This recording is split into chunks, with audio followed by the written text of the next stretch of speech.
নবীর পুরোটা শরীর হলো দয়ার ভালোবাসা। যেই নবীকে কাফেররা পাথর মারে, নারী ভুরির চাপায় দেয়, যেই নবীর উপরে মানুষ অত্যাচার করে, তবু আল্লাহর কাছে দোয়া করে, আয় রব্বে কারীম, এই মানুষগুলোকে আপনি হেদায়েত দেন। তারা আমাকে চিনে নাই, যার কারণে আমার উপর অত্যাচার করতেছে। যদি তারা আমাকে চিনত তাহলে আমার সঙ্গে অত্যাচার করতো না।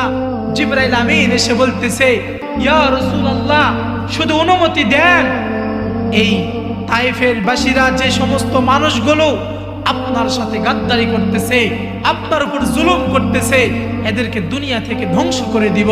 কিন্তু আপনার আমার দয়া নবী, মায়া নবী, রাহমাতে আলম নবী বলতেছে, এ ফেরেশতা, তোমরা হয়তো জানো না রে, আমি তো প্রতিশোধ নেওয়ার মতো নবী নয়, আমি হলাম রাহমাতুল লিল আলামিন নবী। আমি আসছি এই পৃথিবীতে রহমত নিয়া। আমি কিভাবে পারি এদের জন্য বদদুয়া করতে? আমি যদি বদদুয়া করি তাহলে আমি কার কাছে দাওয়াত নিয়ে যাব? এরা হয়তো আমাকে চিনতেছে না, কিন্তু এমন একটা প্রজন্ম আসবে যেই প্রজন্ম আমাকে চিনবে, আমি থাকবো না, কিন্তু আমার উপর ঈমান আনবে। আমি কিভাবে পারি এদের জন্য বদদুয়া করতে? সুবহানাল্লাহ।